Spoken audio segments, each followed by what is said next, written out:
Okay, I will count 3, 2, 1, and on 0, we all clap. Yep. I won't audibly say 0.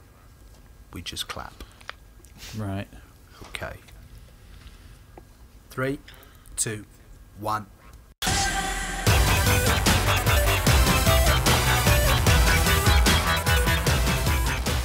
Hello and welcome to the AVForums Gaming Podcast. This is the first podcast of 2014.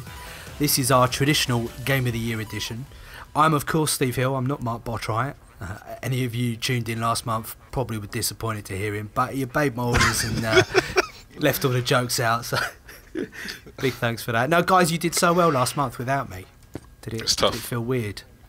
Yeah, it was like a weight off our shoulders. The shackles were finally off you. Joining me as always is Mark Botwright. Hello Mark. Hello Steve, hope you're feeling better. Loads better, thanks. Also joining me is Leon. Hello Leon.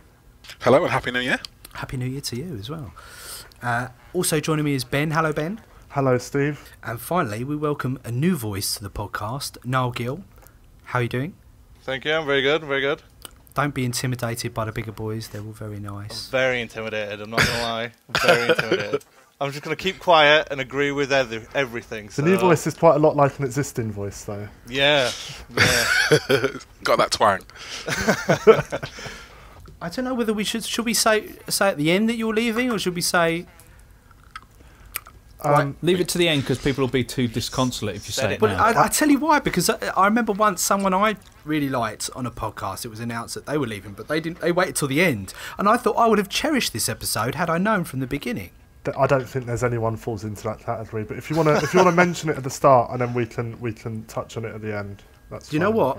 Do you know what happened to me? I was on Steam on the iPad. This was, and someone messaged me when they discovered that I wasn't on the podcast.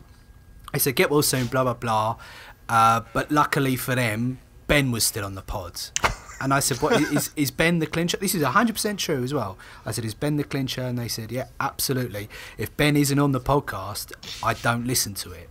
Well, have you got my dad on Steam? I swear to God, that is what they said to me. Oh, You'll be missed. So Ben's leaving the reviews team. You're off to write a novel. Is that right? Don't laugh at me.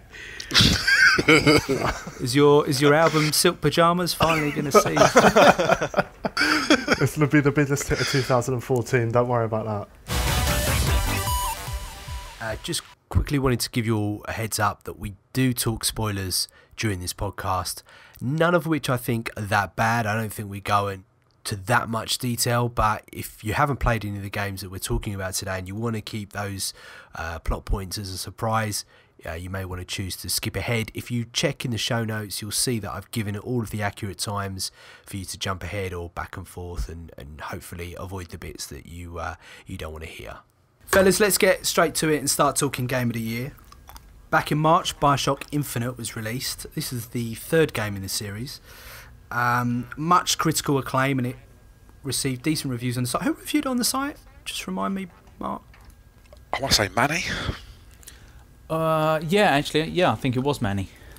Does it belong in the Game of the Year list? Is it a contender?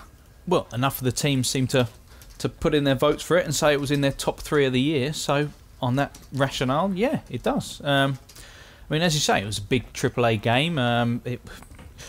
Ken Levine came with the lore of great writing and the like. Manny gave it a 10 out of 10, by the way. 10 out of 10? Did he really? He did.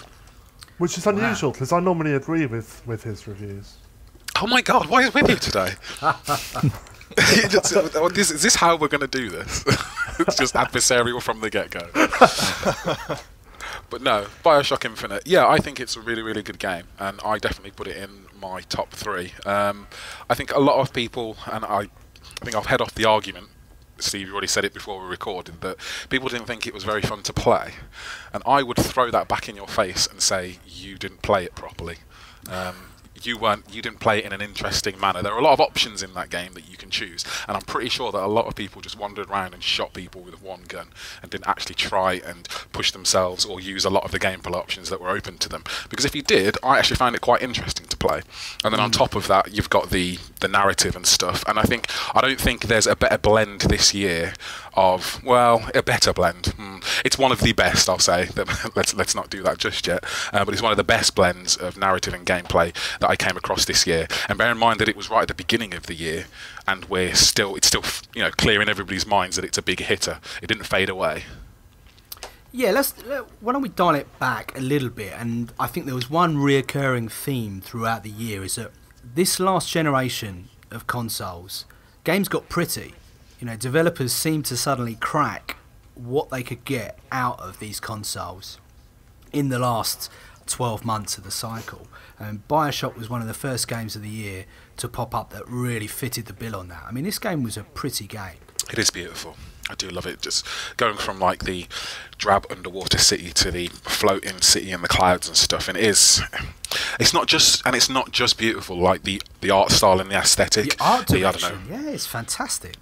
What is that, like 1950s or something, or like where's it meant to be set? 1912. Okay, fair enough. But yeah, it's a beautiful game, but not just because it looks good. The art direction has a lot to do with that, and Bioshock's always been about art direction. Yeah, I think the one thing though that I definitely found was commendable was you see so few games bother to try to make something riff on the idea of like an alternate history or something like that. It seems like, particularly in the shooter genre, everything tends to be, kind of quite industrial looking, or it might go into sci-fi or anything, but it's all quite predictable. This did actually try to take, a proper little mini faux history lesson and kind of riff on it and try to say, what if, and push it into a kind of steampunk setting.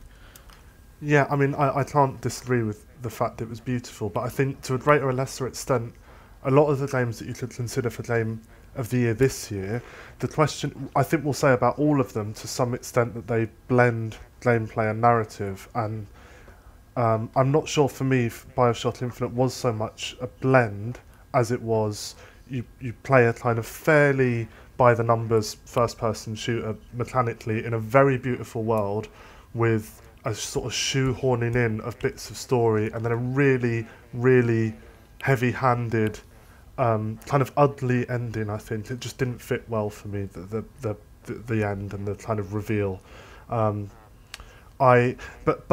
Just going back to the way that the world looked briefly in the DLC that came out. I never buy DLC, but I did buy this DLC. Leon, that you said the kind of, I can't remember how you described it, but you said that you didn't feel that the world of Rapture looked as good as this, but actually with the way they've done it now, I think Rapture looked great in the DLC. It just left me cold, really. It's just something that's supposed to be a kind of deep and meaningful gameplay experience that was supposed to say something to me and speak to me in some way. It didn't. I think that's my problem. But for me, it's probably just outside of the top 3 of the year. It is still great. It's beautiful. It's a AAA game that does what it's supposed to do right. But I won't remember it in detail in a year or two. Yeah, I put it in my top 3, but it was one of those sort of things where I wasn't really impressed all year by many games, and I put it in my top 3 simply because let's just put it in. I just didn't really have anything else to put in. It's not like I didn't enjoy it. I thought it looked great, it played great. It's just one of those games where, yeah, it was just all right. It's a strange one for me to try and explain because I really enjoyed it. I can see why other people really enjoyed it, but I remember playing it and loving it, and for a month I just looked into that ending. I researched the ending. I thought it was genius, and then I saw videos like Campster's video on YouTube about it, and he highlighted some of the problems with it, and I actually felt bad that I liked it so much. And it was weird. It was a strange situation. It was one of those ones where the strange backlash that came out, where like, oh, you shouldn't enjoy this game. Why are you enjoying this sort of game and all this sort of stuff? It's just a bad first-person shooter. What was the video? It's Campster's Errant Signal, and he was about half an hour of him going through why it was crap, basically. But I enjoyed the game, and it's sort of the backlash that came afterwards that sort of it was. I think it's one of the first games this year where people really enjoyed it, and then people sort of started looking back on it in a bad way. I'm not, especially on YouTube. If you go around the sort of YouTube circles, people loved it for a month, and then videos started coming out saying, "Well, this is just a average first-person shooter. The narrative is all over the place." There was that sort of backlash, and I watched those videos, and I sort of got sucked into it a little bit, thinking, "Oh, well, why did I enjoy this game?" But I did go back and play it, and I did enjoy it. There's no denying it that I did enjoy it. I thought it was good. So it is in my top 3, but I wouldn't really... If it was another year, I don't think it would get in a top 3. My view on it changed as well. When I first played it, I thought more of it than I did when I went back to have a look at it again. I left it a few weeks and went back, having read a lot about it as well. And I think I thought less of it than I did at first. And maybe you could say that I was swayed in a way that I shouldn't be or whatever, but the fact is, it is what it is. I liked it more when I played it at first than I did on reflection and then having another look.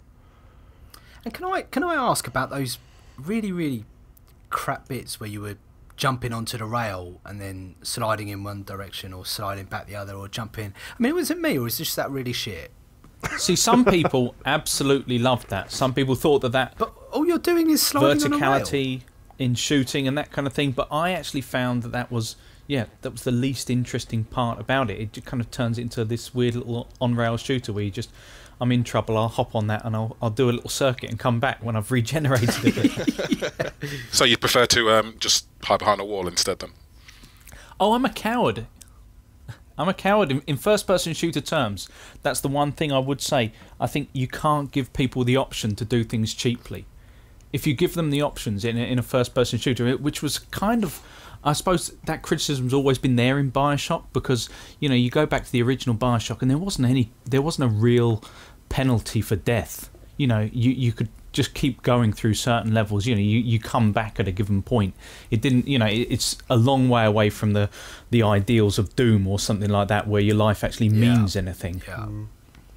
But in defence of Bioshock Infinite, I do think, in a strange way, the kind of Ken Levine's writing and direction, it's almost like a victim of his own success, which is, in the moment when everyone was playing Bioshock Infinite, it was the only game that everyone wanted to play, and you would talk about it with people, and it seemed great. But it's when you finish it and then you kind of look back in reflection and people say, oh, the ending doesn't actually really stack up, and the shooting's just kind of, it's a tight shooter. Whereas I think he's crafted kind of this just a very good genre game, and he's never kind of said that it was going to be anything more than that, but people tend to kind of place that emphasis on it. It's like a kind of pulp novel or something. It's just some kind of Moorish treat that people enjoy at the moment, but you shouldn't really look back and overanalyze.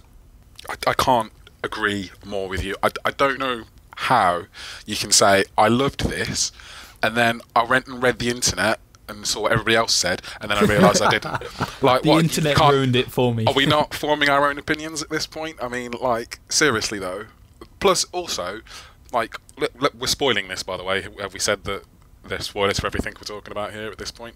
I think I'll have to add that in at the beginning, wouldn't I? So okay, but alternate universes. I mean, look at the last episode of the Next Generation of Star Trek. I mean, any alternate universe storyline can be picked apart. It's just the nature of those storylines. So if you dig deep enough, and I think the fact that people were willing to dig so deep, that's, people were so ravenous after playing it that they wanted more content. They'd enjoyed it so much that they wanted to explore it and dig deeper.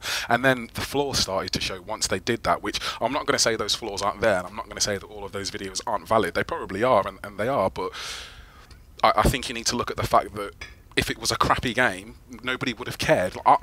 Most of the stories of all the shooters that I play, they're all terrible. I don't go on the internet afterwards and go, why was this story terrible? Let me just examine why the story was terrible. But Bioshock, people did because they loved it. Sorry, I'm defending because I love it, and you're all... Fair enough, but I don't agree with that first point at all. I think the whole point about you say the internet in a kind of derogatory way, but really it's just a discussion that's happening. The forum about something in a kind of big sense, and I really don't think. Yeah, we do all form our own opinions, but I don't think any of us are kind of above saying, actually, you know what, my evaluation of that, I didn't consider this, or I had missed that. That does happen from time to time. I was particularly jarred by it in this, because normally the thing that I try to be most attentive to is the way the story of a game constructed. But there were elements of this that I missed that were pointed out that swayed my opinion. And I know ideally you just kind of do something, you experience it, and you take away what you take away from it. But I think, sometimes you do go away and you kind of reevaluate. That's the point. Otherwise, why have the discussion? No, I'm not saying that the discussion isn't valid. But I guess, I don't know.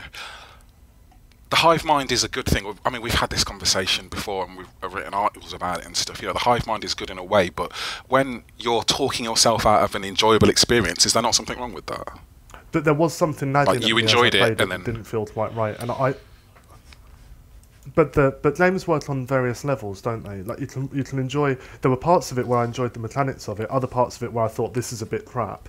And there were parts of the story where I was kind of into it, and there was parts of reveals where I thought, oh, that's quite nice. And other parts where I didn't really think so. And sometimes it helps if there's other people out there. For some reason, I don't know what it was about this game, and you can say this is to its credit, I agree with you. It really did get people who don't always put a lot of analysis into games, analysing games, and people who do analyse games doing it on a better level than has often happened before. So to that extent, it's done a service, I think, for the games industry. But on the other hand, there were things about it that are problematic. There's no greater compliment for a movie when everyone comes out and just wants to talk about it in the cinema foyer, and I guess this game qualifies on that front. But I've got to drop the hammer on it. We've got many games to get through, boys. We'll come back to this.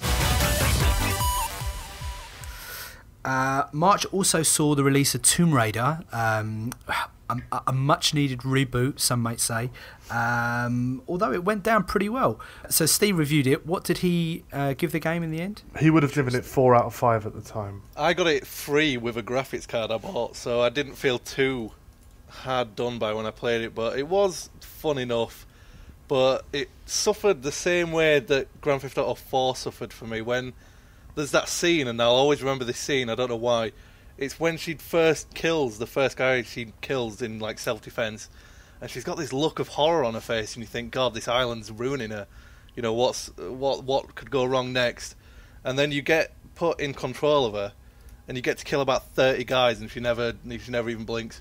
She just massacres guy after guy after guy, and it just doesn't even matter. She doesn't care, and it's just that sort of thing. It's like you can't. Is that the section that comes directly after this scene, which was kind of everyone was up in arms about? When it misogyny.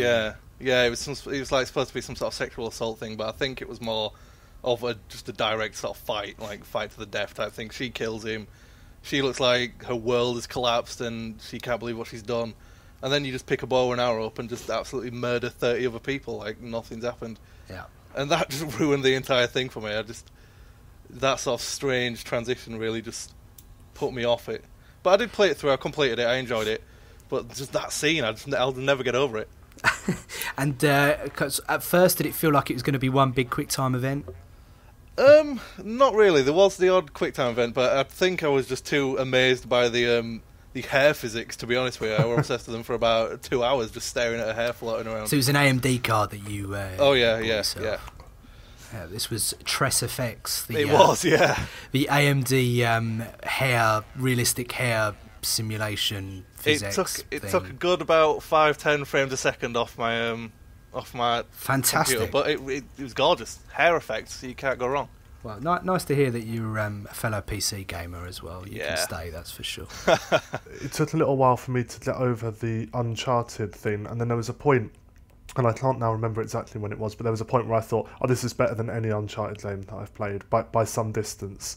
Couldn't we argue that it led the pack on that front anyway? So they're kind of doing it disservice by saying that they've borrowed from that. But I suppose that's what games do, isn't it? But Uncharted have put a long way ahead. It's a little bit like if this next Pro Evo game was really good, it'd be, oh, now that's got ahead of FIFA. You'd have to get over that thing because FIFA's been so dominant for such a long time. But originally, those Pro Evo and ISS games were the stronger titles.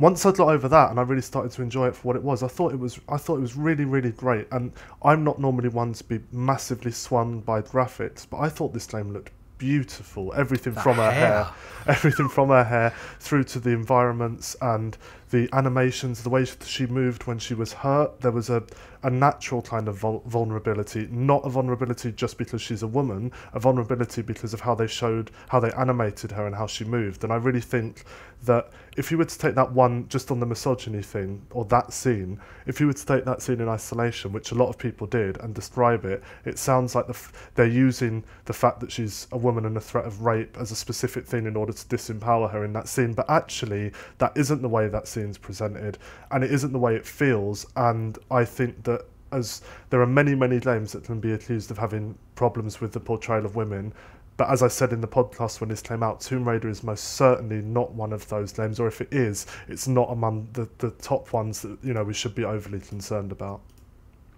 Well, that was really my question to you. Why is that scene there? What do you think they agonised over including it, or, you know, was there no doubt in their minds whether to put it in or not? God knows. I mean, you'd like to think that whenever someone makes a decision in a game where they're writing a story and they want to carry some kind of emotional impact, that they think carefully about what it is they're trying to achieve and how they're trying to achieve it. But do they always? I don't know. I suspect in a lot of games, not really at all. One of the problems with this was there were some ill-chosen words by someone in the development team, I think it was. I can't remember exactly now, but it was along the lines of, we want the player to sort of care for her or something like that, rather than saying identify with, as you might do if it was a male lead. So I think it was a combination of things that led to quite a lot of criticism. But what if you just judge the game by the content, by what's there?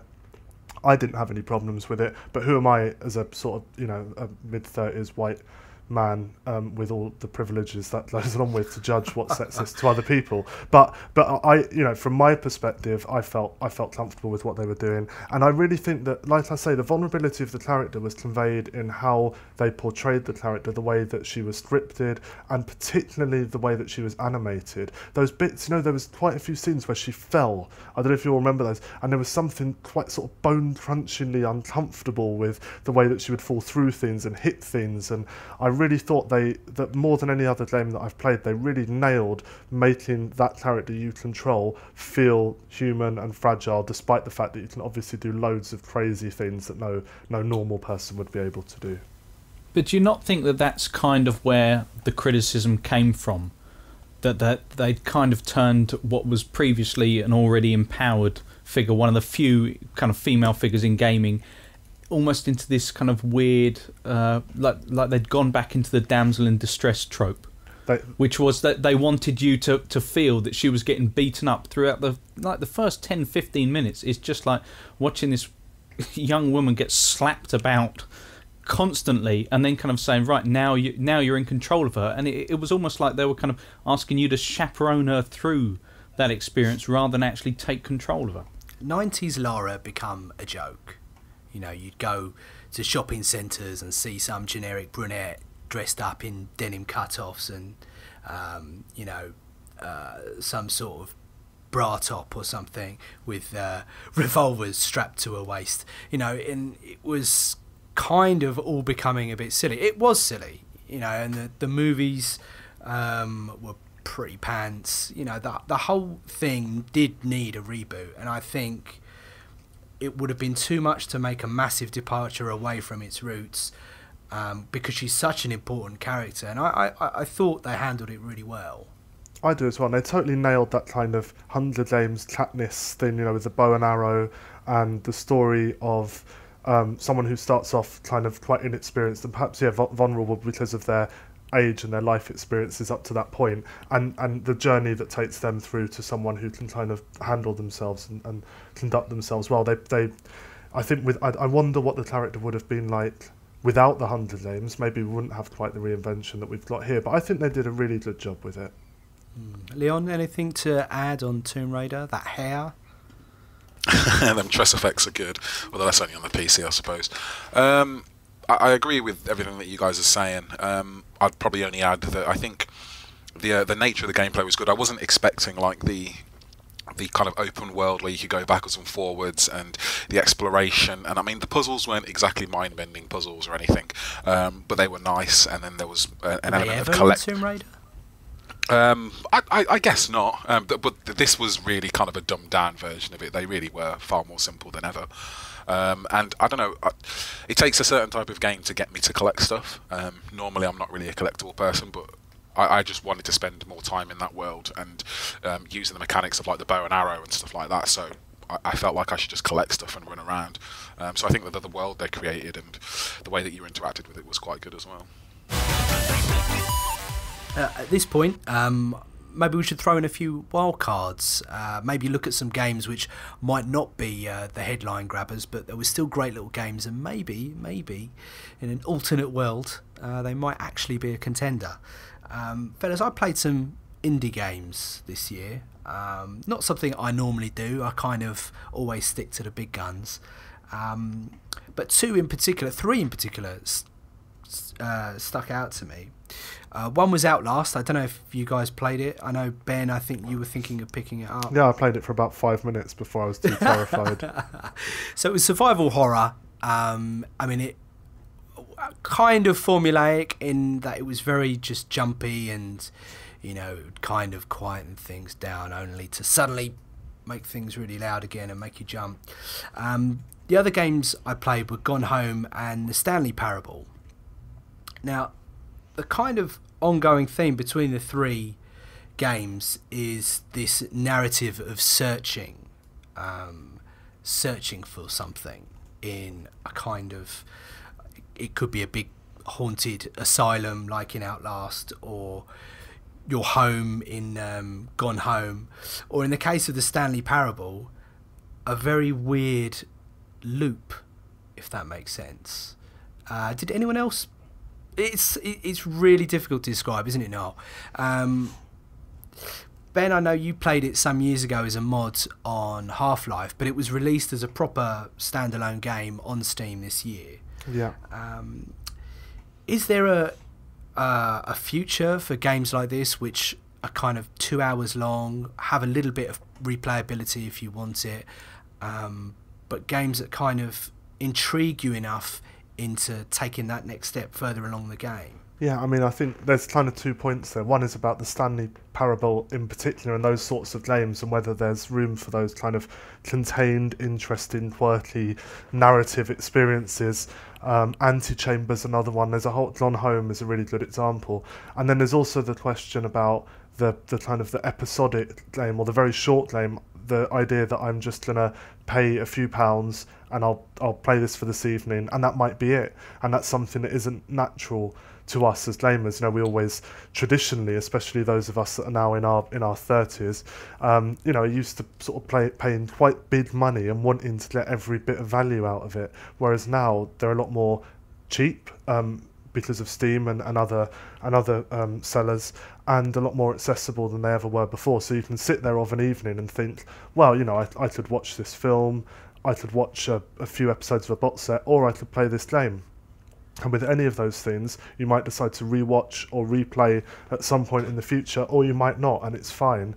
And this is something I know Mark and I have talked about quite a lot before, the thing that it's a real appeal to both of us, the idea that I can just play something for a few hours tonight. And Stanley Parable for me, actually, when it was a mod, I did put quite a lot of time into it, more than just one night. But Gone Home is a really good example of I just played it in a night, it was done. I really enjoyed it, perhaps a little bit less than a lot of people on the internet, but I did really enjoy it, and that's it, and kind of move on to the next thing. Did everyone play Gone Home? Does everyone know the premise? I mean, for the listeners out there, I'll fill them in. Gone Home, the premise is basically you're arriving back from, I think it's a trip abroad. You've been travelling Europe, is that correct? Yeah, that's right, yeah. Yes, you arrive back home.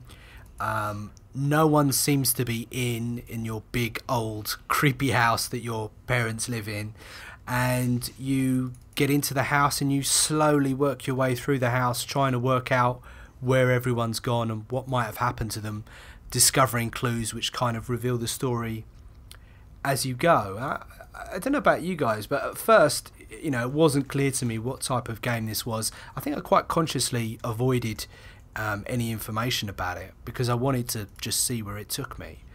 And it was really creepy at times. You know, I found myself turning on every light in the house, You're laughing, Niall, I'm sure, because you probably did the same thing.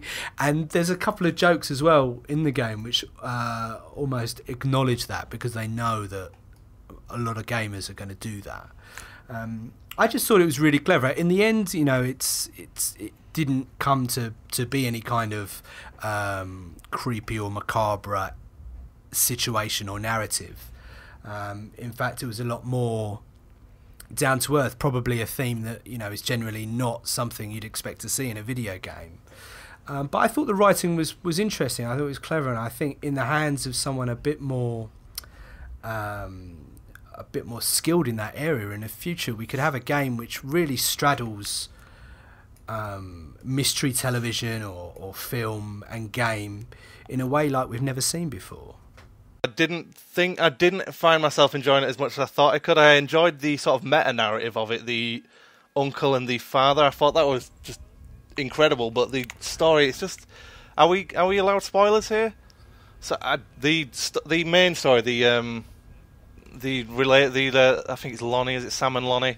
Their sort of relationship, it was just too predictable for me. As soon as you read the journal where it said something like she'd met this girl and she really liked her, she wanted to spend time with her, it was obvious for me where she was and what had happened, and it was just like, I felt if that was a story about this Samantha meeting a boy, people wouldn't have treated it as some sort of amazing sort of innovation. I felt like Americans treated it a lot better than the Europeans did, simply because gay relationships over there are obviously a bit more taboo. But for me, it didn't really hit home. It was just a cookie cutter love story, and it was just really predictable. And that the father and the uncle, the meta narrative, as I said, that was a lot more interesting to me than the actual main. Yeah, I think, you know, the storyline. The story was never going to win Pulitzer Prizes or anything like that, but it did kind of keep you guessing. And, you know, there were times where you thought maybe the sister had done something silly and maybe, you know, made an attempt on her own life, or maybe she'd run away or something. You know, it did keep you guessing in that respect, so I think it did do its job. But as I say, I just think it maybe has laid the foundation where in the future, you know, we could have some kind of you know, it's not too dissimilar to what someone like Telltale are doing already, but I still don't think anyone's really taken the bull by the horns, written some kind of deep, mysterious narrative and intertwined it into a game with, you know, episodic release, where it's really captured people's imaginations, where they're like, you know, beating down the door, waiting for that next episode. Seems like there are kind of two strands to what people either like about it, which is, one is the actual story itself, i.e. people think that it breaks new ground, and the other is how it's actually told. Because I did like this idea that something could be told by, you know, things like journals and things left about the place, you know, rather than simply, you know, we're kind of stuck in this cycle of play, cutscene. And so the idea that perhaps you might be able to tell a story that's organic simply by the actual setting itself.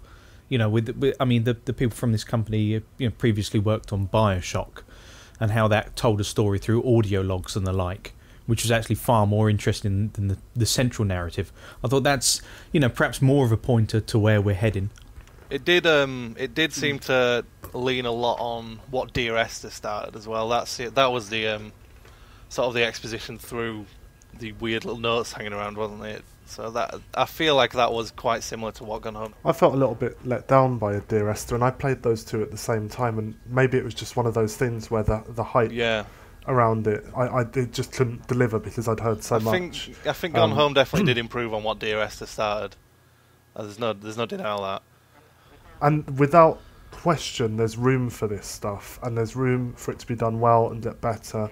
For me, what I found frustrating about Gone Home more than anything was the this is spoilers, but you know, that kind of sense that there's something maybe sinister going on, the storm in the background, the suggestion of survival horror that's never delivered on.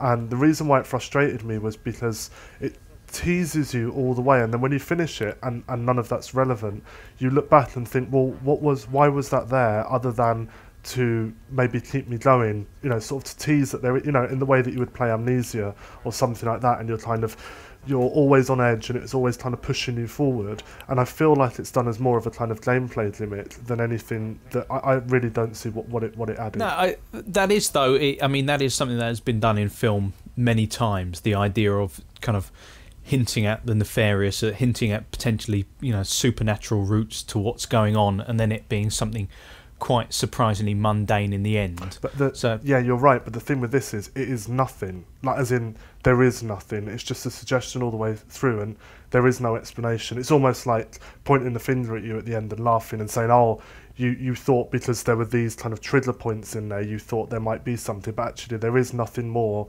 than a girl wandering around her house, discovering what she discovers about her family. And what I feel is that if that's what the writers wanted to do, then they should have done it in a way where that's enough. The curiosity of wandering around and finding out what's going on should be enough, without a kind of forced in sinister kind of backdrop to everything that never materialises into anything at all, whether it turns out to be mundane or otherwise. I guess you have to try these things out. You have to see what decisions people make or how people play the game, and they'll have all that data. They'll know how many people went through flicking all the lights, and they'll suddenly think, well, there's a big crowd here that's probably going to like something pushed in the direction of Outlast, or maybe they'll see from the data of how many people read all the notes. There's maybe an audience here which are looking for something a bit more, I don't know, Stanley Parable. Somewhere between the two, there could be something very interesting. Do you remember that movie Memento by Christopher Nolan? Remember how that sort of left you feeling at the end? Or a movie like The Usual Suspects, say, for example. All I'm saying is there could be a point where we get such a great story, because we've had professional story writers come in and then worked with game developers and brought something which is just so important to the world. I don't think a game's ever done that. Of course we've had great games, but there's never been a game where everyone's just like, left open-mouthed by the end of it. Yeah. Get to the end of our list though, mate. Yeah, there might be one. That's very true. That's very true. September saw the release of a massive AAA game, GTA 5. Mark, you reviewed this one for the site, I do believe. I did the multiplayer, Ben did the single player. Yeah. So, Ben, you reviewed this for the site and you scored it a perfect 10. Perfect 10. Although, obviously, it's not perfect. Oh, did I? Oh, no, wait, hold on. Did I do it a 9 on the thing? We'll say 9. If anyone's so anal that they actually look it up, you're the loser in this situation. Yeah. I gave it a high mark. Which it was well deserving of. I think in some ways it's more of the same, but who wouldn't want more of the same? I love GTA games. I thought GTA 4 in some ways wasn't quite everything that it could have been, but it was. It didn't. I really loved it, but I understand why people felt a little bit unsure. GTA 5 coming out towards the end of the life cycle of the generation, it almost looks like it came out on a different console. The scale of the world, the level of detail and the amount of thought that had gone into it, I think is unsurpassed in any other open world game.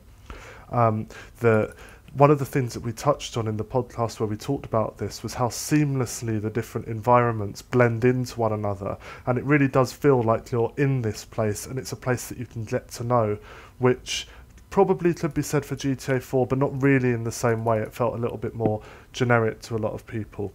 And then on top of that, you had the changes to the mechanics with the 3 characters, which I think worried a lot of people, certainly worried me, but was delivered extremely well. And I thought that the way the story rattled around between them and the way those heist missions worked was brilliant.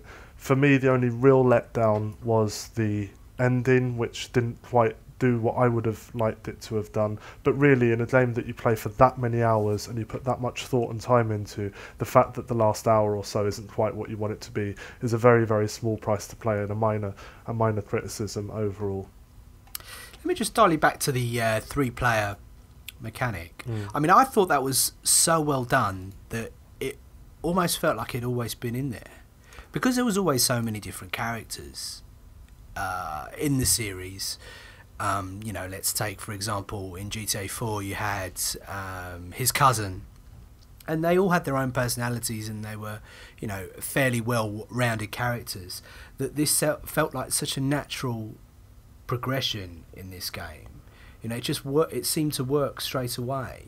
Yeah, I really think they just got it right. They put something in there that worked, and even though there are times through it where you don't have complete freedom of choice, you're forced to move from one to another, I never really felt shortchanged by it. It worked in the way that they intended it to work, and my main worry is that what you do again with the next GTA game, or has it been done now and they need to think of something else? Because it's the change in kind of the size and scale of the world, that's something they'll keep building on. But that kind of mechanic with the characters, I'm not sure where that goes next. But yeah, for GTA 5, worked perfectly, and I think adds a degree of replayability. When I finished it, I thought I'll never go back and play that again, the single player. But now actually I think, well, maybe in a year or so, maybe I would like to go back and go through that single player again, because it is just a blast, isn't it? It's great fun. Yeah, definitely good fun. Leon, is this a worthy contender to have on this list? I think it's an interesting one for me. What Ben says with, you know, where do they go from here, is kind of the question I have for this series. I mean, don't get me wrong, I really liked GTA 5. I thought it was great, and I suppose the triple character switching thing was possibly the newest thing that they added into the mix. But beyond that, I think it was kind of more GTA, which isn't a bad thing if you like what GTA is, and not many people don't like that. It's a great game, and nobody does an open world like Rockstar does it. But as far as doing something new, I mean, I don't know. It wasn't in my top 3 list. I think just because it's just such a known quantity, and I think it loses some of its magic. It's still impressive in the moment, but when I look back over the game, year, though, right? I mean, it couldn't suddenly be this, you know, complete departure from its roots. Weren't you a little bit heartened that it did seem to be a return to form? You know, because I don't know about anyone else, but I worried after GTA 4. I felt bored by that, and I just thought they're going to suck all the humour out of this, and it's going to end up where, you know, Saints Row will be the funny one where you do insane things in, and then GTA will slowly turn into a genuine kind of crime drama. Like I said, I like 4 quite a lot. I played that quite a bit, but I agree with what you said. You know, they got a little bit of that humour back. I mean, Trevor basically brings back the craziness, you know, with the skydiving and just the crazy stuff. So that was good to bring back in. But I think not only the fact that it is GTA, it is that open world, but I think a lot of the things which make GTA so enjoyable, you know, that satire that they bring, is they've been doing that a lot. It's like when you're driving around listening to the radio stations, it's kind of the same thing. They've been doing that thing, that shtick, for how many GTA games now, and everything feels a lot like that. And again, I'm not saying it's bad. I'm not saying I dislike it. I enjoy it all, and I accept that that's what GTA is. But it doesn't blow my mind, which is why I wouldn't consider it like one of the top 3 games of the year for me. When you were talking about comparisons to GTA 4, like how you were a bit worried about losing its humour, I got more pumped up by playing Red Dead. Red Dead is probably my favourite game of all time. And I thought, oh, if this is anything like Red Dead War, this could probably one of the best games I've ever played. But in thinking that to myself, I think I let myself down a little bit, because I expected it to be this incredible sort of game. And it was great. There's no denying that it's a good game, but it was just a bit of a letdown in comparison to stuff like Red Dead, I think. So I enjoyed it. I did enjoy it, but I felt the story were a bit fluffy and a bit weak. And I enjoyed the 3 characters. I thought Trevor was funny. But yeah, the story was a bit fluffy. The shooting, it's been done all before, hasn't it? So it could have been. Well, we know the combat's rubbish. The combat's always been rubbish in GTA games, and there was nothing, you know, to make this one stand out from the crowd in that respect for me. I love it. Yeah, I remember you saying in the pub where we talked about it. Yeah. Didn't it make you feel like a god or something? Yeah, because it's the only it's the only one I've ever been any good at in multiplayer. So, so for that reason, it's just not fun. It really isn't fun. It's fun if you're winning. Well, it's true of so many things in life. I think it was it was a game that came of age, I think, on this one, and that who can forget that moment when you're doing the first heist and the soundtrack changes to that kind of thumping build up, and you're like suddenly like, yeah, this is cool. I'm enjoying this. I'm just gutted that we didn't see that as many times as I thought we would. It was there only like 3 or 4 heists. That's what sort of broke my heart a little bit. I was really excited about doing more heists, and there just weren't that many at all. There was a bit of filler in there. It has to be said. I think when one mission where you have to acquire overalls, and then you have to get the masks, and it says you've successfully got the mask. And I just thought, I bothered to go and buy another like bulletproof vest and load up on ammo, and I'm buying a mask. Yeah, boiler suits. I mean, yeah.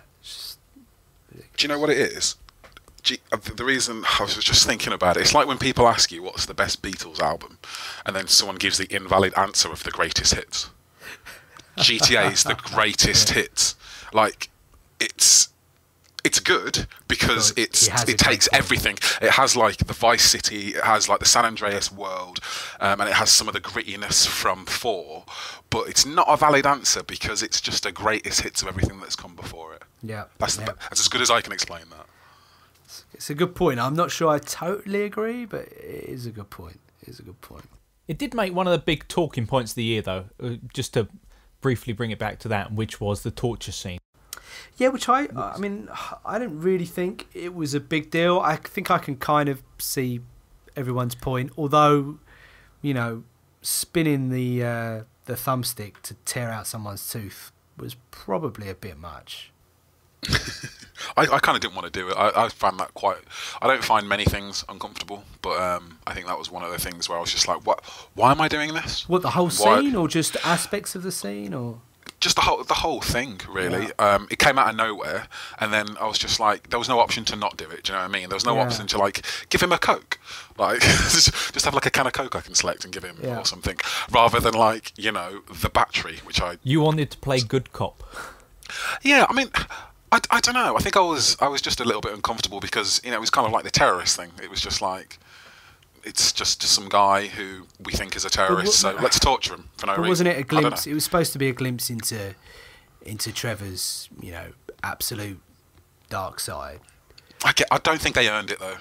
I don't think it appeared out of nowhere for me, and I think it was just a little gratuitous. And I don't find many things gratuitous, to be honest. But I just found it a little distasteful, and it takes a lot for me to get there. I don't know. It didn't put me off. It didn't put me off at all, but I just was a little uncomfortable, that's all I'm saying. I think that's really well said, and I felt exactly the same way. I hope that James, talking about how are James going to go in the future, I don't need more of that. If you earn that, then that's fine, but, I didn't really feel... it might sound quite bad, but I just didn't really feel anything playing it, to be honest with you. I loved stuff like Hotline Miami and stuff like that, so I'd feel like a bit of a hypocrite if I said this pulling someone's tooth out made me feel bad when you go around smashing people's heads in with a baseball bat. But yeah, it didn't really hit me as hard as other people obviously got hit by it. So I'm not sure why. It just didn't really. Because you're a cold, heartless human being. Welcome to the podcast. It's narrative, isn't it? I mean, no one would doubt it or feel uncomfortable if it warranted a place in the story and it felt right. The same if it was in a movie or in a book. Games are no different, and there may come a time where it's appropriate or there is some kind of narrative that it needs to uphold. But you're right, and I concede. It did feel very.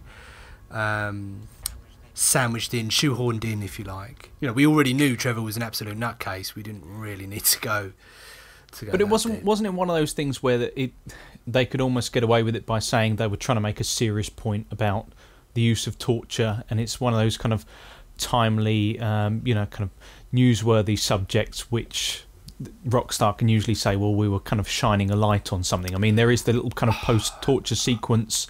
I guess. Thing, but with Trevor, but what I'm saying is that whether you think that legitimises it or not, that could be used as an excuse. And there's usually something in a Rockstar game that's put out there with enough artistic license to make it merit-worthy but cynical enough that they know that they'll get headlines through it. And I think this was it.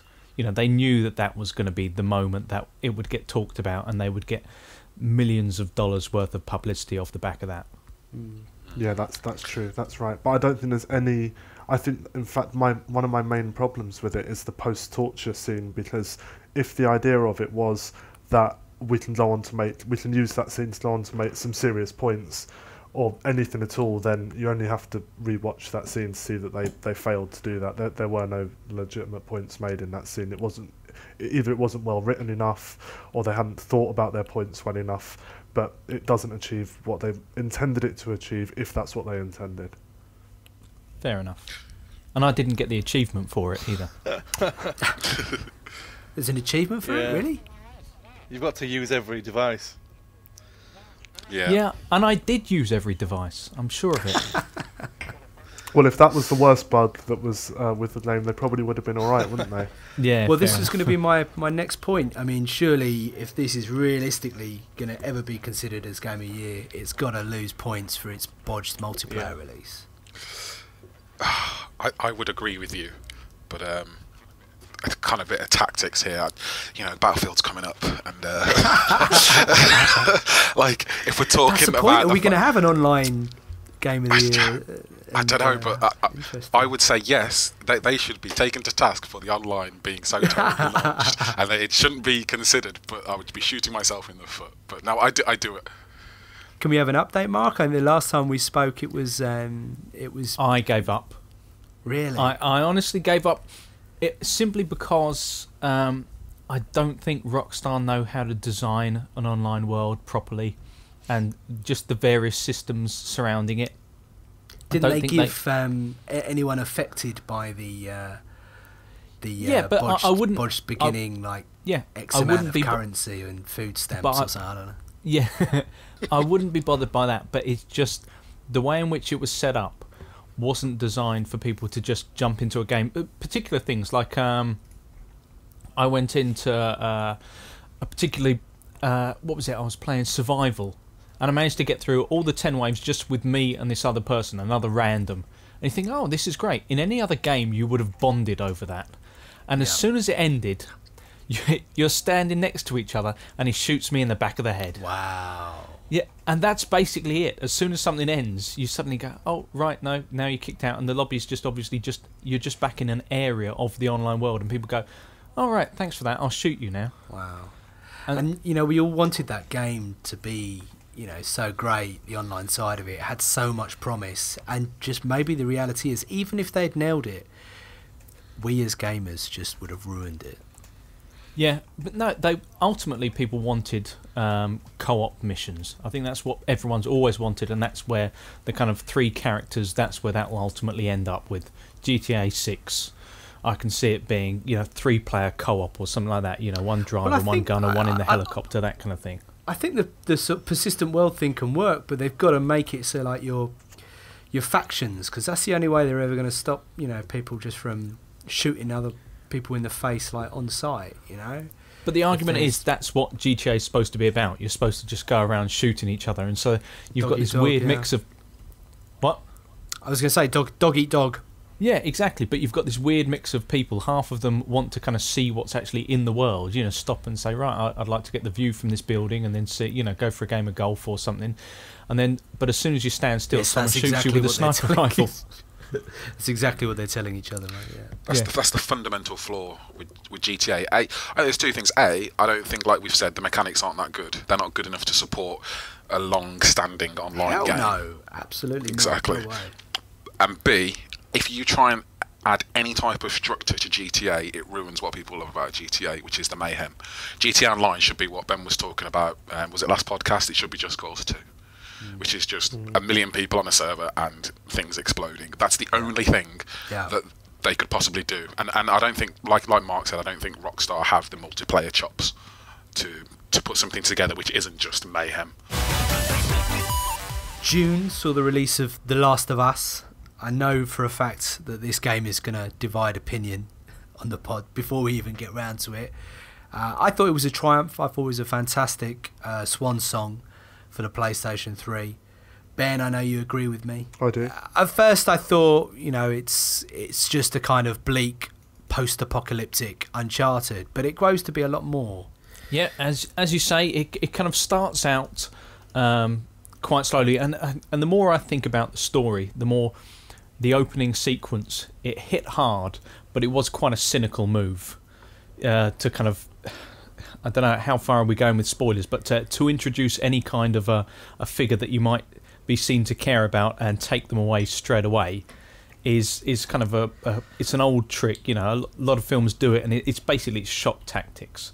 It's like a kind of headmaster making a loud noise at the start of an assembly or something. It's just a way to get your attention, but it is worthwhile in this story. It is completely necessary. Hang on a sec, let's dial it back, because at that point all I'd seen was the ads with Joel and some girl. They were clearly, partners in crime throughout this game. So when you start the game, you just naturally assume, if you hadn't seen much of the ad material, then I can see how you might have thought that. Well, that's how it played out for me, and I wouldn't be surprised if that's how it was for other people. Well, that's how it was for me as well. Yeah. Yeah. So when that goes down, it's quite shocking. I thought it was really well done. I mean, we've kind of seen it many times before, and that zombie outbreak is not a new thing to see anymore. So, but I still thought it was well done. It was fantastically well done, and my kind of litmus test for that kind of thing is usually when there are lots of kind of these triggered events going on around you, and the world's burning type thing. I usually pause in those kind of areas to kind of stop and just see what's happening. Like, you edge forward and then a building will crumble in front of you. Those kind of sequences, they've been done so much. But in this one, that feeling of kind of running away with the mob just seemed, it completely encapsulates you. You just go through it. You don't pause at any point. And so it unfolds really well. And the more you get into it, you can start to get that feeling of it's a little bit of a Children of Men kind of vibe. But I'm not one for stealth games, but this one I just found really, really engaging. I loved the crafting element to it. I found the combat very, very satisfying. There's just enough kind of linearity pushing you between one area and the next, but you've got enough room within them to kind of find your own tactics and the like. But I mean, the big, the reason that this is here ultimately, though, has to be story. I mean, it's the kind of tale of this year, which is it's got the big ending that kind of everyone into games had to have been talking about.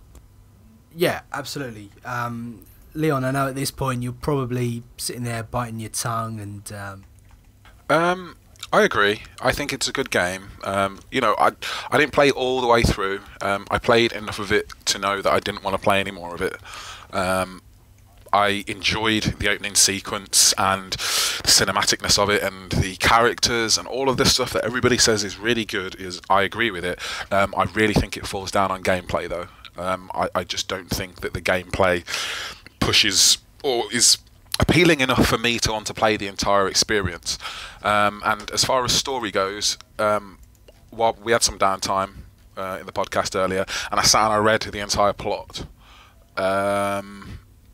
and I think it's okay. Now, to be fair, I think that the way it ends, the very end, I think that is something you actually have to see and sort of experience rather than just read about. I was going to make that point. I was going and I don't want to over defend it or anything. I love this game, and you may have played the whole thing through and felt the exact way that you've just said now. But it's one of those nice things, one of those clever things where you can't really spoil The Last of Us just in a single line. You're not going to see a tweet on Twitter and think, "Oh, that's ruined it all for me." There's a lot of what's between the lines and the way the characters interact with each other and the way they're acted, basically the way their faces look and the way they talk, that carries the meaning of what happens at the end more than a kind of Wikipedia description. Now, I'm not saying you wouldn't, like I say, you might well have felt the same way if you'd have played it through, but I think in this particular case it is an unfair way to judge the very end. Yeah, I can see what you're saying, and I think from reading it, can we just discuss it? Because it's impossible for me to talk about this without discussing the actual ending. Obviously, it is this game for me, it's all about the interaction of the two characters. Obviously, like everything else, we could strip away everything else. I think everything else is actually not that great. Personally, I think the zombie outbreak thing is overdone. I think the gameplay isn't spectacularly great. I think the game looks really nice, obviously. That's great. But what it boils down to is people love the relationship between Joel and Ellie, yeah? And then at the end, well, what happens here? He saves her and what dooms the entire human race so that she doesn't die, because in order to save and get the cure, she would have to die, and he can't handle that, so he takes her away, and maybe he's just delaying it. I was going to say, but to get to that point, that the stuff that you've described, to actually have it even mean anything, you've got to go through. There's particularly when you get to the winter period of the game, it feels like the ending, and so it's almost like anything after that becomes, the kind of epilogue to it all, and so therefore you get this extra few hours of gameplay, and the whole point about it is that it's supposed to almost deconstruct the whole idea of the damsel in distress trope, which is trying to make you get these two characters attached, to try and make you care for this girl that you are going to save, and by the end just say, actually, she doesn't need saving. And so the whole point of the organic the organic relationship growing there, and that bond of you saying that, in fact, I don't want it to end, I don't want the game to end, I don't want her to go, and so therefore the whole point is that it's completely undermining an entire trope there, and I do think it was incredibly intelligent in doing that. And I can see that. I do. I can understand where everybody is coming from with that. Now, because what we're doing here is we're trying to pick the best game. Now, I feel like, before we've even talked about the rest of the games, that one of the big questions that we're going to have is it Bioshock or Last of Us? Obviously, we've already had the little talk about Bioshock and whatnot, and you guys, or some of you, don't think that the Bioshock story stands up to this. I feel like if I were to say the story in Bioshock is better than Last of Us, you would probably disagree with me. Is that correct? Yes. Okay. Yeah. No, sorry, finish your thought. It all depends on how you're kind of defining what the narrative is and how it's told. Because on the face of it, as I say, like Ben said, if you read a kind of Wikipedia entry of The Last of Us, it's generic with a twist. It just comes across as generic, zombie film with a twist at the end.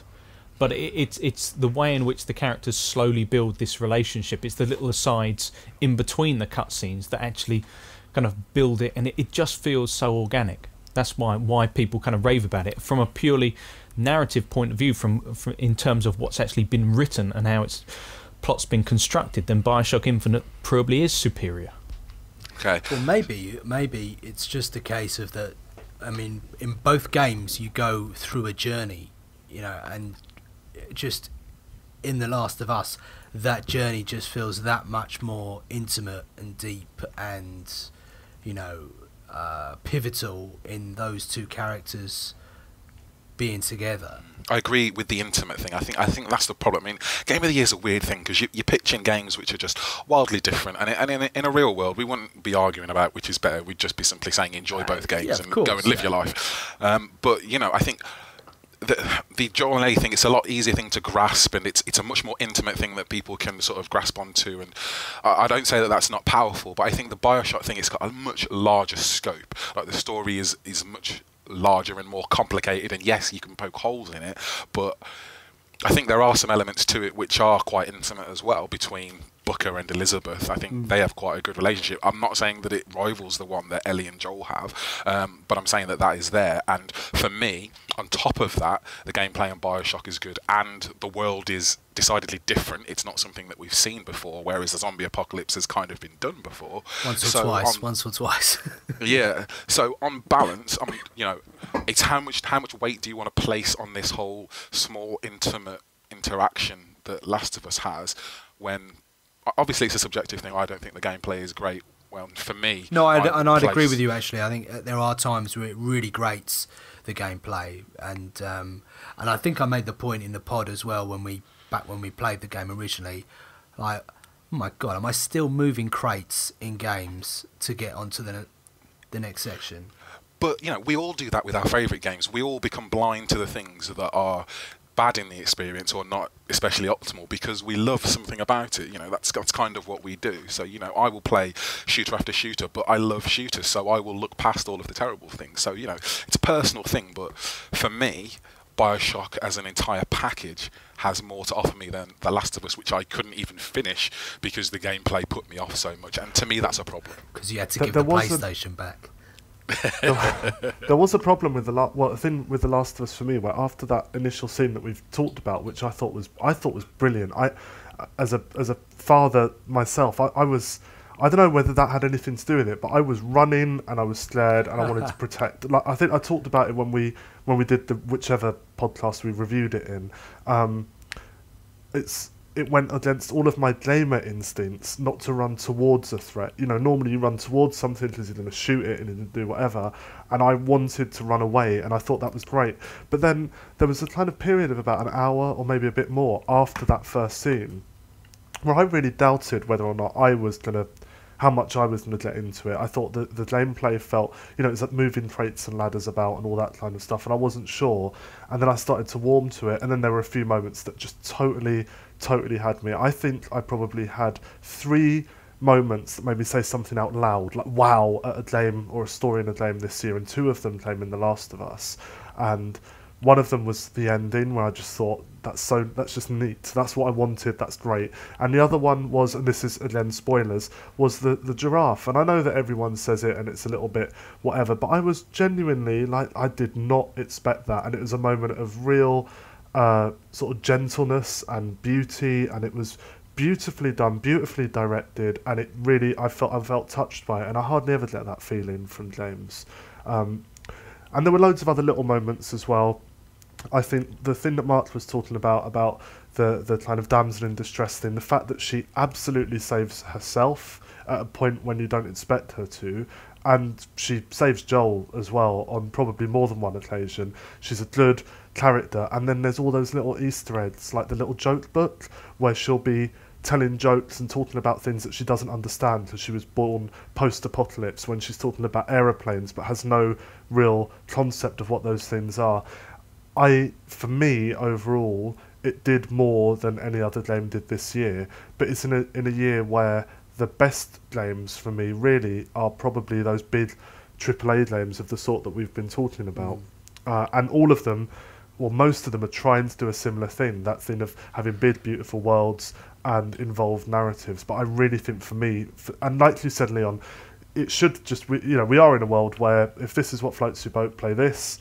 If it's Battlefield 4, then play that, and it's all good and it's all fine. If I have to choose, then I'm always going to lean towards something more like this. I was spoilt for choice a little bit this year, but I really think it nailed it for me personally, my subjective responses to things. This is what I'm all about. Okay, so moving into November, which was a huge month for games, Assassin's Creed 4. Niall, I know this ranked right at the top of your list of games in 2013. I played a little bit of it over Christmas, and I have to say it was easily the funnest Assassin's Creed game I've played in a long time, but then that wouldn't have taken too much trouble because I wasn't a big fan of the series. Tell us your thoughts on Assassin's Creed 4. I think a bit of backstory first. I think I absolutely hated Revelations and 3. I can't put it into words how much I despised those games. I thought they were terrible. Yeah, what was that? Assassin's Creed 2.7? 2.3. Brotherhood was second and Revelations was third. So Brotherhood wasn't bad, it wasn't great. And then Revelations came out and it was an absolute train wreck. And then 3 came out and that was just worse. I'd never played something I've been so disappointed in. And I had no intention of picking up Assassin's Creed 4 because I just felt so let down in the past. And I'd started reading reviews and they were quite good, and I had a bit of a look into it gameplay-wise on videos on YouTube and that, so I'd finally caved in and decided to give it a go. And I think in about 4 or 5 days I'd sunk about 40 hours into it, and I just absolutely loved it. It's just nothing like anything I'd played from Ubisoft in an Assassin's Creed game before. They crowbarred the Assassin thing in, and I think if they wouldn't have, it would have been one of the best games I've ever played. You don't need the Assassin's part of it. If you just had your big ship and you were going around and taking on ships and liberating cities and stuff. It was, at times, it kind of embodies the best of Master and Commander, Pirates of the Caribbean. You know, they nail the atmosphere of it, and the voice work is so well done at times. You know, it's just such a rich world. And I still remember it now. I had a smile on my face every time you got on your ship and the shanties started up. And honestly, it was one of the best feelings I've had in a game for a long time. It was just great. There's no real way to describe it, how fun it was. But I think and then you've got low to chase some expectations pickpocket helped. across roofs, and it's that's the thing. You've got to follow somebody, or you've got to listen in on a conversation, and it kind of lets itself down doing that. But as soon as you got out onto the open sea, it just helped itself out a lot more. But yeah, you are right. Those Assassin's Creed-y type things did let it down pretty heavily. But I looked past that, and I really enjoyed it. I thought it was a great game. Anyone else pick this up? It was free with just about any graphics card you shake a stick at, so I'd be surprised if you hadn't. I picked it up on the Xbox One. That was like one of 100 games you bought for the Xbox One. Yeah. And I've kind of left it, actually. I mean, I started it, and then I left it for a bit. And I tell you what, we wrote our lists for what we think are games of the year. We picked 3, and Assassin's Creed wasn't on mine. And in a complete 180, I think if I wrote that now, I'd probably put it on there. Really? I've turned completely on that game. I started started put that list up a week ago, if that. 6 days ago, yeah. And I've played more Assassin's Creed in the last 6 days than I must have played about 10 hours of it or something. I've got sucked into that game. I think what happened was I started playing it, and Assassin's Creed games are rubbish because they're so convoluted at this point that they have to tutorialise for about 4 hours before they actually let you get on and just play the game. And there was a lot of, like Niall was saying, there's a lot of, oh, remember this is an Assassin's Creed game, and follow this guy, and remember how you do this, and remember how you do that, and this is how you play Assassin's Creed. Yeah, exactly. And I got a little bit annoyed with that, and I thought, oh, it's just the same thing again. Here I am. Like now, I hated Revelations. I hated 3. Revelations put me off. I didn't even try 3. Assassin's Creed cash cow, it should have been called. Yeah, exactly. And then at some point, I think what I did was I thought, right, you know what? I'm not going to do the story. I'm just going to free roam it. I'm just going to go around and collect stuff, climb on stuff, because that's what I love about Assassin's Creed. And I'm just going to collect stuff and see the world and get in my ship and do whatever. And I love it. In a complete shock to me, I'm actually back in and enjoying Assassin's Creed. I don't know whether it's because I've had a break of 2 games, and now I want to play some more Assassin's Creed, but I'm really into what it's doing. And I agree, the whole sea shanties thing and getting your lads to sing. It's just so rich. I mean, I remember being seduced by Monkey Island years and years ago. It was one of the first PC games I played in any meaningful way, and it had this kind of revolving soundtrack that was very repetitive, but it just upheld the atmosphere so much. And now suddenly skip forward 20 odd years and you've got everything about this world is just so vivid, and it comes to life. I think they've done a great job. Is there multiplayer? Yeah, the multiplayer. Right? I haven't played it this time around, but the multiplayer, I've always found the multiplayer really interesting on it. A lot of people I've asked have said it's quite boring, but I think it's really interesting. It's the whole like asymmetrical. I've got a buddy who's told me it's one of the best parts of it. He just loves upgrading his ship and taking people on.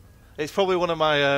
I haven't played it on this one, but the way I used to play it, I played probably more multiplayer in Assassin's Creed 3 than I did the single player.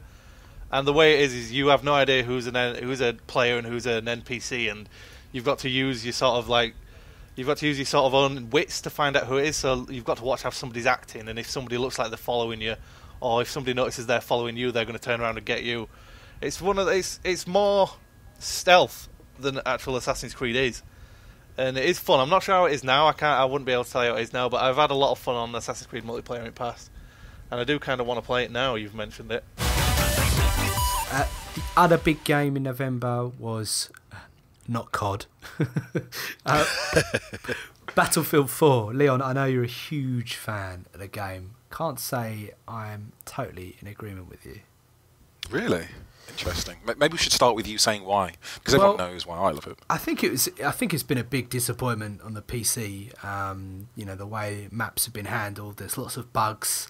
I cannot stand Battlelog. I've never liked it. I really don't know why they insist on using it. But it is what it is. The biggest thing about Battlefield 4 for me is that I have to think. And I guess you could argue the same. It's always been the same in Battlefield 3 or Bad Company. You have to think. And if I go into a game, I know it's going to be like 20, 25 minutes. And I know this is all going to come back to me saying, it's not COD. But somewhere between Call of Duty and Battlefield is this experience where I can jump in, jump out, have a game, not think too much about it. But I found myself having to really psych myself up for a game of Battlefield, and it's with all the technical issues that it's had as well, it's lost something for me.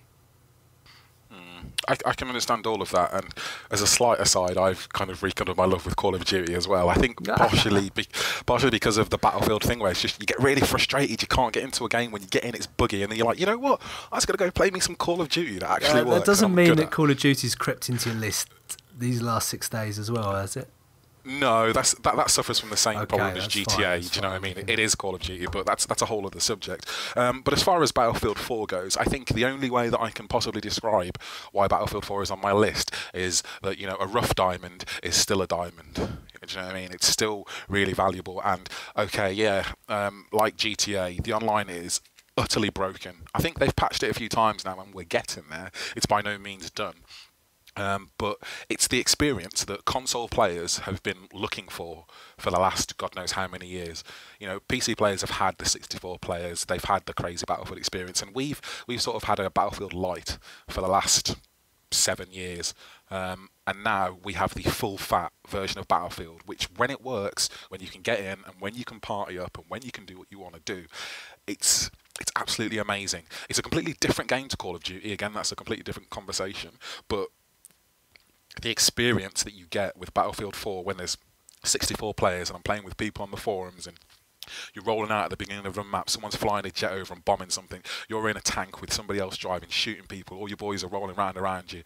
It is absolutely amazing, and it's something that we've been waiting for a long time, and that feeling that I get, I only get it, let's say at this point, 60% of the time when I'm playing the game. Maybe not even that. Maybe it's sometimes I don't even get it when I join. I try and join a game for 3 hours and it's not there. But when I do get it, I think, wow, that was so worth it.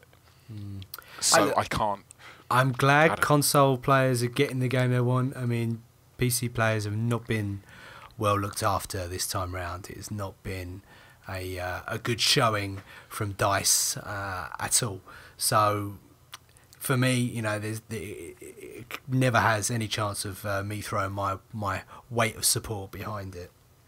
Yeah, I don't think I would throw my weight to say let it win the whole thing. No, it's not going to. A, the single player is awful, and DICE needs to admit that and stop doing it. And B, the online, which is because that's the main part of the package, and they messed it up. Let's be honest here, cards on the table. They screwed it up. They overextended themselves with the new consoles, old consoles, went too far, and it's all broken on every platform. So, they basically blew their shot. This was their shot. Call of Duty, everyone is really tired of it. Titanfall isn't out until March. They had a window to clean up on the shooter fan base, and this was their moment. If they had nailed Battlefield 4, I mean, Call of Duty's numbers are way down. When you go on and try and play that game, the numbers of people playing it are in the thousands, the low thousands, like 20,000 people at a time. Really? Yeah, so this was their chance to mop up and really bring Battlefield 4 forwards. They've always been trying to compete with Call of Duty, but let's be honest, they haven't really been doing it. No. And they missed it. It's that simple. Well, the point I was going to make is that Battlefield 4 is really the only game on our list that has any kind of meaningful online side to it. So, not a great year for online games, I guess, really, when you look at things. When you put it like that, it's a pretty good point, actually. I'm struggling to think of a game that I've played consistently, apart from Call of Duty. But then again, I play that anyway. DayZ. Okay. It was a Didn't we say that was last year, 2012 game. Yeah, exactly. Mate, Oh, I don't Listen, even want it. I know, I hear your point. Standalone was released this year. It was released this year. But I kind of feel like I'm over it. I mean, I know everyone's been raving about it and it's been, shifting loads of units, blah, blah, blah. But the thing is, this Armour 3 engine is out now and it's so much nicer. It's almost like suddenly, well, why couldn't it have just been done on the Armour 3 engine rather than do... I mean, I know there's obvious reasons why and everything, but I just feel I've kind of missed the boat on it, if you like. Yeah, I mean, there are, if you have a look at the forums, there are a good number of people playing. Loads. And I almost have more fun reading that forum than I think I ever would playing the game now at this point. Did I tell you about the time I tried to jump into a lane with them? No, I think the last time we spoke, you asked me to explain what TeamSpeak was to you and how to set it up. So I'd locked TeamSpeak and I was there. I think Foster was on there. There's, a few other people from the forums. It's like great. They're at the northeast nice, airfield. friendly guys. They are definitely. I spawned somewhere on the east coast, so in real time, probably maybe a 15-20 minute walk, and I did the thing. I thought I figured out a shortcut. Right, I thought if I kind of cut inland here already you sound and doomed. go in that direction, I'll be there in no time. 25 minutes later, they're having this epic gun battle by the sounds of it. There's two of them on this airfield at a barracks. There's some other guys over there. They're all shooting at each other. It's all kicking off. I'm lost, and I'm starving, and I'm thirsty, and everything's going grey, and I end up dead. And that was my experience of playing DayZ with the AVForums. I think that you hit the nail on the head there. There's always this, very exciting intro to everyone's stories, and then it always invariably ends with them starving to death, being mugged, bleeding to death, falling victim to zombies that can go through walls. And I think, do you know what? I'm going to sit it out for a little bit longer. There is a really strange... I don't understand. I don't know what brings me back to it. Quite often when I stop playing, when I'm sort of done for a night, I think, you know what, I might just wait a month, or see what patches come out. But yeah, the next day I'll be there again, and I'll be sitting there, watching Game of Thrones as I have been, and think, you know what, while this is on, I might just have a little go on DayZ, have a little wander around. Really? You do that? And I think it's just... Yeah, I can't just watch Game of Thrones, it's too miserable, so I just have it on, and I have other things at the same time. And every now and then I look up for a baby slaying or whatever it is that's going on. Are you kidding? Yeah. It's like one of the most expensively produced shows. Yeah, I barely look at it. You know what's brilliant? I've just got more misery and death on two screens than most people. I've got Game of Thrones there, incredibly bleak. and then I've got DayZ here, and yeah. Well, look, in a year that hasn't had particularly great online experiences, DayZ is obviously a highlight, and I'm not sure if anyone else is going to agree with me, but to me, it looks like Titanfall was always supposed to come out in November. If you look at those ads that the Xbox One have got, there's that scene in it where the guy's in a board meeting and suddenly one of the mechs crashes through and kind of beckons him in. The zombie from Dead Rising 3 is in the same commercial. Steven Gerrard's in there for FIFA 14. It was obvious that game was supposed to be a launch game, and they couldn't do it for one reason or another. It had to be delayed. And I think, had it come out, it could have been that online experience that all of us have been so desperate for. I've not had it in years. Where you hop in, you just don't even think about it. You blast around for 10 minutes or so, and then you think, oh, I'll have one more game, and before you know it, it's 3 a.m. Well, that was a nice digression from Battlefield 4. I mean, there's not a lot to say about Battlefield 4. That's the thing. It's it is Battlefield. It's again. I mean, we're at the end of the generation, and a lot of these games are greatest hits, like GTA was. Battlefield 4 is the greatest hits of the Battlefield series, and it's really good because Battlefield is really good. But so, can I just ask Leon, because it does sound to me like you're saying GTA 5 is out for a load of reasons that you're kind of turning a blind eye to with Battlefield 4. I would say that Battlefield does add stuff because on the console you've got like the 64 players, you've got the 60 FPS. That experience is something that I haven't had for a long time. It's something I haven't had since Battlefield 2 on the PC, which was 9 years ago. Whereas I played GTA 4 and I had the GTA experience. I had the sarcastic radio station people who talk about dildos and, you know, running over people in the street and stuff like that. Whereas this, although it's not a new experience, it's bringing back the experience that we haven't had for a long time. Got it. It adds frames. Yeah, those extra like 20 to 30 frames make a massive difference. But seriously though, that and the player count, I can't understate how, or overstate even, how the extra player count matters to that game and how much it makes it a completely different experience. Which Dude, is you're preaching to 3 PC gamers and Mark here. So. Well, yeah, I suppose, you know, but again, I don't think it should win. But I'm just saying I popped it on my list because it's brilliant. Well, I'm glad that you've 64 players is now a thing for you guys. I'm really get on! Hear the snare. Gee. So there's time for just one last wildcard game. It might have swept under some of your radars, which was Two Brothers. Mark, you're a big fan. I downloaded it over Christmas but didn't get around to playing it. Tell me what I'm missing. Well, it was Brothers: A Tale of Two Sons. It's a kind of co-op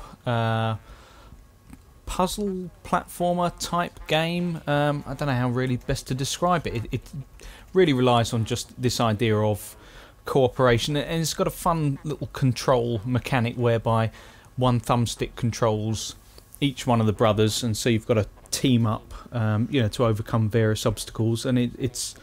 They're heading out to try and save their father, get some kind of medicine for him, and it's kind of like an odyssey. It plays out like a very kind of simple tale, but it's, if we can go into spoiler territory, the ending I think makes it. It's got an interesting twist on kind of how it integrates something that happens in the story with how the controls work at a given point, and it uses particular pieces of imagery that and things that happen in games that you've seen 1,000 times before, but actually, I suppose a bit like how people were talking about Gone Home and there wasn't anything magical in it.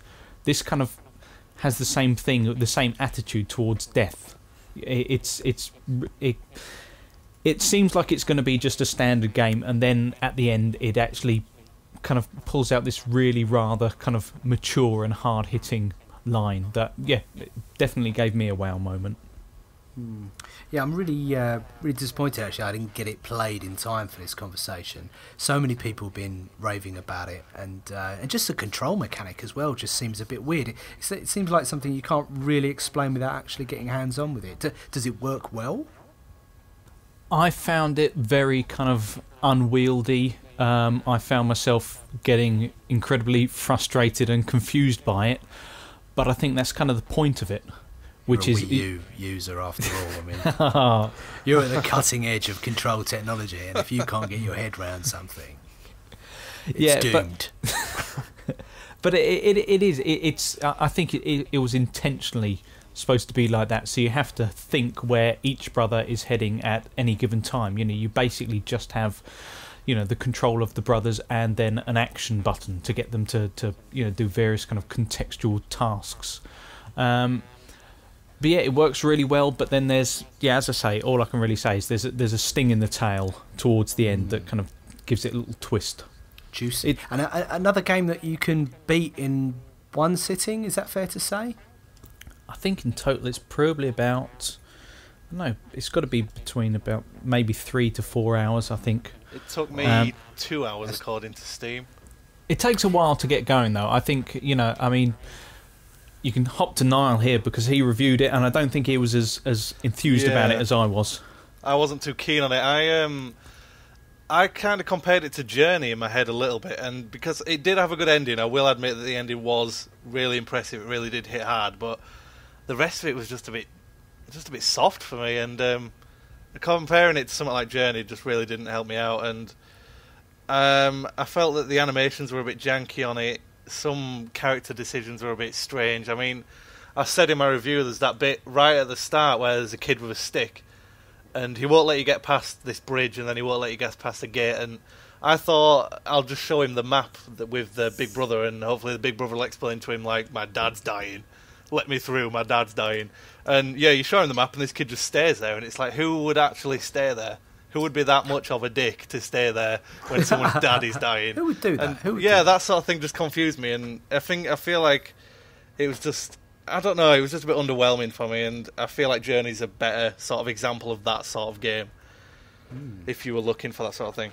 Yeah, I think it was almost like trying to lace various characters with, symbolism, and they were supposed to represent something in the world. So, the character that blocks your path, and then you meet the kind of old drunk at one point, and then there's a girl at one point, and so it's all about the kind of relationship between the two brothers and how they interact with the world. But I didn't find any of that was particularly well done, and up to kind of probably the last 20 or 30 minutes, I was thinking this is a very pedestrian game that's running on the pretense of it looks great, and it's got the kind of gibberish language that all kind of artsy games tend to like these days. And beyond that, I just thought it was all kind of style over substance. But it's the ending. If you buy into it, and if you find that a big enough wow factor, then it raises the game. But I do kind of accept that it probably shouldn't be Game of the Year material purely on that alone. Yeah, I agree completely with that, yeah. One last game on our list to discuss is Tearaway. This was included in Steve's top 3 games of the year. Mark, Ben, I know this is both a game that you've both played and quite passionate about. Yeah, and we only talked about it very recently, I think. But as I said then, for me, I mean, it showcases everything that the Vita is about. It uses all of those controls and gyroscopes, all those things in a way that makes them suddenly feel not gimmicky and useful and part of what the experience should be. You wouldn't want every game to do it, but it does what it does very well. It's kind of joyous in a world, I suppose a year really, where a lot of games haven't been particularly joyous. There hasn't been very much colour and happiness and kind of light-heartedness. And it is by some distance the best Vita exclusive that's out there. If you've got a Vita, you really have to have this game. For me, it didn't quite make my top 3 list, but it was only just outside. Give us a little bit of insight into what it's all about for those of us that don't have Vitas. Well, it's from Media Molecule, who obviously are famous for Little Big Planet, and it carries on that whole idea of crafting and creating things, but this one runs with the idea of paper craft. So it's all about it's a kind of funny little gibberish story about you are a message that's to be sent somewhere, and it's a fantastical world that's all built out of kind of Blue Peter style paper creations. And as Ben said, it should really kind of come pre-installed on the Vita, because it's a fantastic advert for all the technology, but also how it can be used in a really fun manner as well. As you'd expect, from the creators of Little Big Planet, it's just absolutely it's full of heart and full of charm, and it's one of the few games this year that I've just played purely from start to finish with a massive grin on my face. There's nothing wholly revolutionary about any of it. The kind of platforming is quite rudimentary. But it's just it taps into that whole idea of making funny, colourful little things, and it places you as a face in the sun and things like that. It uses the Vita's camera. And it is that it's got that R factor going all the way through it, and you can kind of hear about it and think, cynically, well, it sounds a bit soft, but it really is just kind of one of those fun games. And if you've just gone from something like Brothers, where in the first opening 30 seconds you watch your mother drown, something like this really is the kind of antidote to that. I can see why that might be. There's this idea, I mean, Tearaway isn't a mature game, but there is this idea that seems to be coming more and more through with games, that maturity equals dark. You have to have a dark, kind of gritty storyline. You have to have excessive, graphic on-screen violence. And I think what The Last of Us did quite well with its ending, not all the way through definitely, but with its ending, and what games like Tearaway do is they show that you can actually have really enjoyable, engaging experiences that aren't just really dark and miserable and horrible. And it's what Nintendo still do still do well, although I'm not a massive Nintendo fan. And I just hope that in the future that we can have games that are kind of mature and meant for grown-ups that aren't just, oh, it's obviously a game for grown-ups because it's got loads of sex, swearing, and violence. I think we need to kind of grow up. I think the industry and the developers need to grow up a little bit. There's more than just having blood and guts everywhere to what makes something mature. Fellas, before we move on to our deliberation, I've got a couple of questions I want to ask you all. Any gaming firsts in 2013? Leon, you used a DualShock 3? It's not the first time. Hey man, I played Enslaved all the way through. What's wrong with you people? I reviewed that game on the PS3. You didn't? Yeah, Christ. I did. My Yeah, God. you see, you all say that I don't play on the PS3, and look, I've played an entire game on it. Okay, yeah, it must have been torture with that little pad in your big Actually, manly kinda- hands. Actually, kind of was, but you know, I'm not going to be a martyr about it. Firsts this year for me, I don't know. I don't think I have had any firsts. That's the problem. It's such a long generation. Barren year, Yeah, there wasn't really. That's why it was so hard to pick stuff this year, because you know it was all kind of known quantities, really. What about Forza for you? You were saying that, didn't you say that you'd previously kind of stuck away from the kind of drier entries and that kind of thing? Yeah, I guess so. That could be true. That's quite true.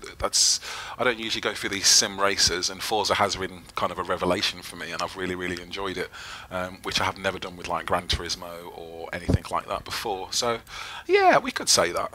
Cool. Niall, any gaming first for you in 2013? I'd say that this year is probably the first year where I've fully used a PC and just completely ignored consoles. I bought 2 games for consoles all year, and that being The Last of Us and Grand Theft Auto, and they're the only ones that I couldn't pick up on PC anyway. So that's probably, it's marking my transition, we'll say. So I doubt I'll get any games, well, especially with it being the next gen, I doubt I'll get any games at all for a console next year, so yeah. Ben, any gaming first for you? I had my first competitive online games with members of the AVForums reviews team. Me and Mark played GTA 5 in what became a kind of big brother, little brother kind of relationship, where I took Mark under my wing and took out the people that were trying to attack him, and generally kind of acted as bodyguard. That's not how I remember it, but and then me and Leon in a now infamous NBA More than infamous. NBA Jam Clash of the Titans. He's on fire. Yeah, I really, as I said when we talked about it before, I know that Leon was coming onto that, just being like, I'm gonna spank him and then I'm gonna take the piss out of him. And yeah, 2-1, mate, 2-1. So that was it for me, really. Just getting online with a couple of you chaps and showing you what's what. Great. Mark?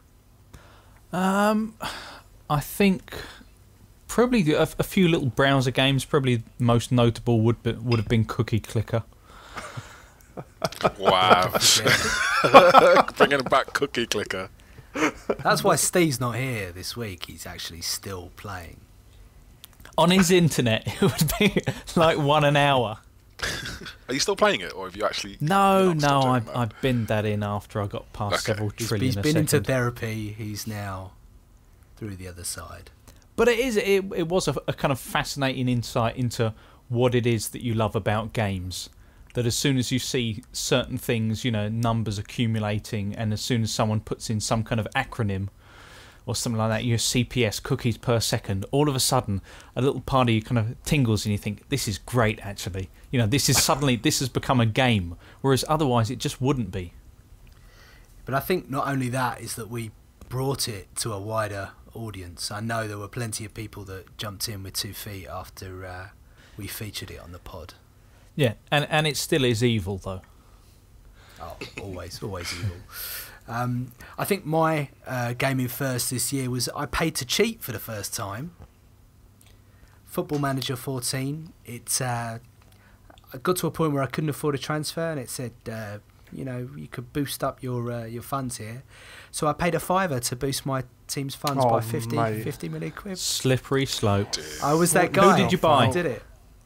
Well, I paid the money and I never got the 50 million quid. I don't know what's going to happen, whether it's supposed to come in January, but I couldn't complete the transfer. I thought it would be there instantly. So I'm I'm not best happy. Sports Interactive, you know who you are. So I just joined. I added another manager, and I just did a swap deal with Liverpool for Bentner for Suarez.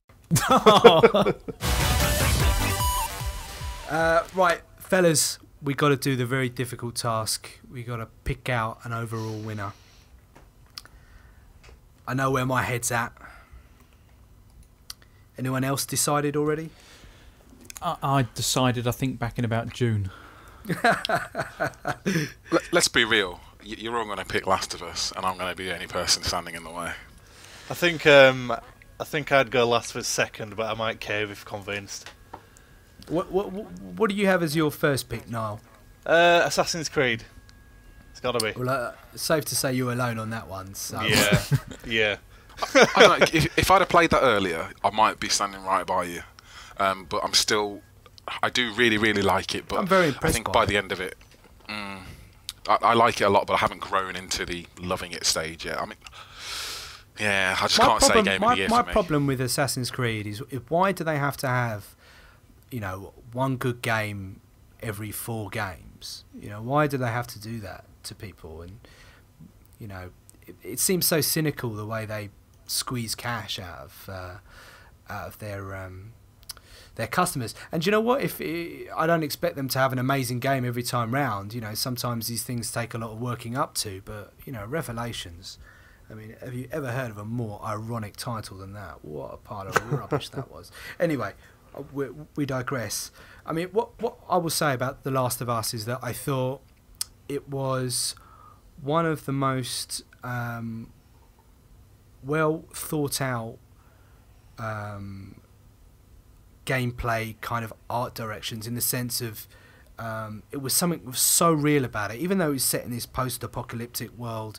The animations, the sound design, choking someone to death really felt not real, because I've never done it, I don't know, but it wasn't the Hollywood clean snap of this. There was something gritty and real about it, and it was a real trial and tribulation to get through that, and the changing of the seasons or something, but by the end of it, it felt like, to liken it to something when I was a kid, when you got to the end of like Phileas Fogg, Around the World in 80 Days with Phileas Fogg, or The Mysterious Cities of Gold, when you got to that last episode, it felt like you'd been on a journey, and that game took you on a journey. It's amazing that you just compared The Last of Us to Mysterious Cities of Gold. I'm not criticising, I'm just saying I think that might be unique. That's what people come to AVForums for. Yes. Yeah, why listen to that well-rounded, sensible, steeped in normality stuff when you can hear our random off-the-wall musings. I mean, am I wrong? Is Last of Us... No, you're completely right. Yeah. End it there. I would say, though, that maybe in a different year, maybe it wouldn't, for me, be such a convincing front runner for Game of the Year. Yeah, definitely. I think it's been a year with a load of really good games, but nothing that's completely blown me away. The Last of Us had some moments in it that I loved. I loved the kind of intention behind it. I love what they were trying to do with it. It's clearly, for me, head and shoulders above what else is there.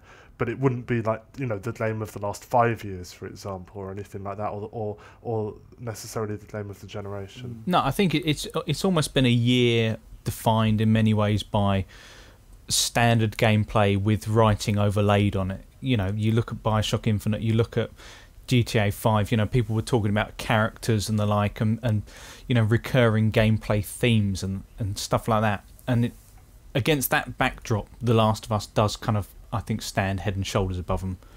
And simply, I mean, you keep coming back to the ending, but it did kind of change how I viewed certain relationship dynamics in games and how they should be told, and the pacing was spot on. Going through the seasons and the story arc as a whole, it just worked. There wasn't really that lull in the centre of a game where I usually end up thinking, am I going to make it through to, past the 20-hour mark or something like that? It just kept me there all the way through.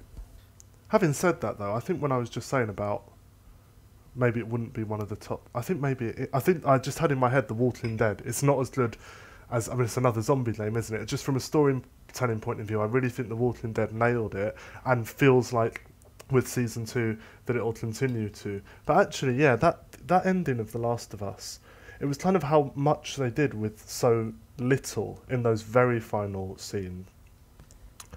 Yeah, I mean, for me, there's no question. What else have you got in there? Bioshock Infinite, yeah, it was all right.